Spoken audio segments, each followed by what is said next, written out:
समीर ने कार्तिक को पकड़ लिया तो कार्तिक ने रिमझिम और उसकी शादी का राज सबके सामने खोल दिया।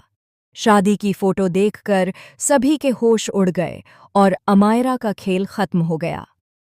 जब समीर, अमायरा और रिमझिम सभी लोग कार्तिक को ढूंढने में लग जाते हैं तो सबसे पहले समीर ही कार्तिक तक पहुंच जाता है।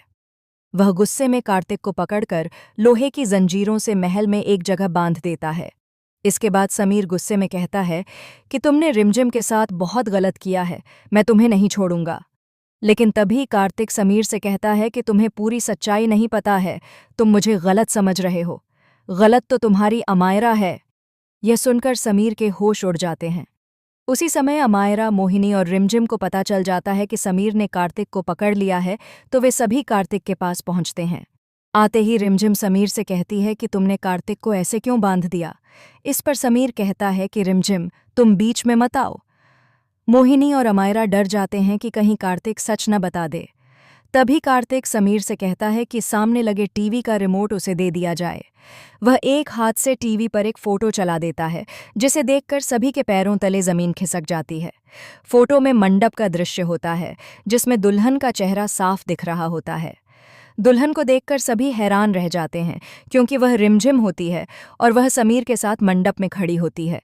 यह देखकर समीर कहता है कि कार्तिक, तुम नकली फोटो दिखाकर मुझे फंसाने की कोशिश कर रहे हो। लेकिन कार्तिक कहता है कि यह सच है।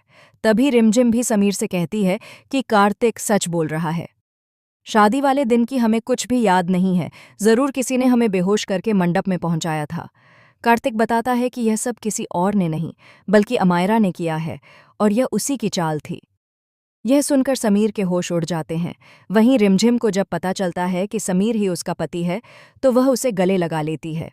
इसके बाद समीर गुस्से में अमायरा से सच पूछता है और उसे थप्पड़ मार देता है।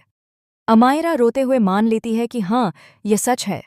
समीर की शादी रिमझिम से हुई थी और मंडप में वह नहीं बल्कि रिमझिम थी, लेकिन बेहोशी की हालत में होने के कारण उसे कुछ याद नहीं रहा। समीर यह जानकर हैरान रह जाता है और पूछता है कि आखिर उसने ऐसा क्यों किया। अमायरा बताती है कि उसने यह सब बुआ माँ के कहने पर किया था। यह सुनकर समीर मोहिनी की ओर देखता है, लेकिन मोहिनी कार्तिक पर ही आरोप लगाती है कि वह झूठ बोल रहा है। समीर कहता है कि भले ही कार्तिक झूठा हो, लेकिन इस बार वह सबूत के साथ सच बता रहा है और यह फोटो झूठी नहीं है। वह रिमझिम से कहता है कि वह याद करने की कोशिश करे। रिमझिम जब उस फोटो को ध्यान से देखती है तो उसे धीरे धीरे सब याद आने लगता है। वह समीर से कहती है कि हाँ, उसकी शादी उसी से हुई है। यह सुनकर दोनों भावुक हो जाते हैं और एक दूसरे को गले लगा लेते हैं। लेकिन अमायरा गुस्से से भर जाती है और मोहिनी से कहती है कि यह सब उनकी वजह से हुआ है। समीर फिर अमायरा से पूछता है कि उसने ऐसा क्यों किया, जबकि वह रिमझिम से जलती थी। तब अमायरा रोते हुए सच बताती है कि उसने यह सब अपनी जान बचाने के लिए किया, क्योंकि समीर की कुंडली में ऐसा दोष है कि उसकी पहली पत्नी की मौत हो जाएगी। यह सुनकर समीर टूट जाता है और रिमझिम भी भावुक हो जाती है। वह कहती है कि शायद उनका साथ यहीं तक था, लेकिन समीर उसे भरोसा दिलाता है कि ऐसा कुछ नहीं होगा और वह उसे कुछ नहीं होने देगा। मोहिनी भी बताती है कि राजपुरोहित ने यही कहा था, इसलिए उन्होंने यह सब किया। इसके बाद कार्तिक कहता है कि उसने सारा सच बता दिया है और अब उसके हाथ खोल दिए जाएं। रिमझिम उसके बंधन खोल देती है। कार्तिक समीर से कहता है कि उसने कोई गलती नहीं की और न ही रिमझिम को धोखा दिया। शादी वाले दिन उसे सच्चाई पता चल गई थी, लेकिन जब वह सबको बताने वाला था, तब अमायरा ने उसे जान से मारने की धमकी दी, जिसके डर से वह वहां से भाग गया। अगर आपको ये लेटेस्ट एपिसोड पसंद आया हो तो ऐसे ही अपडेट के लिए जुड़े रहें और वीडियो को लाइक करना न भूलें।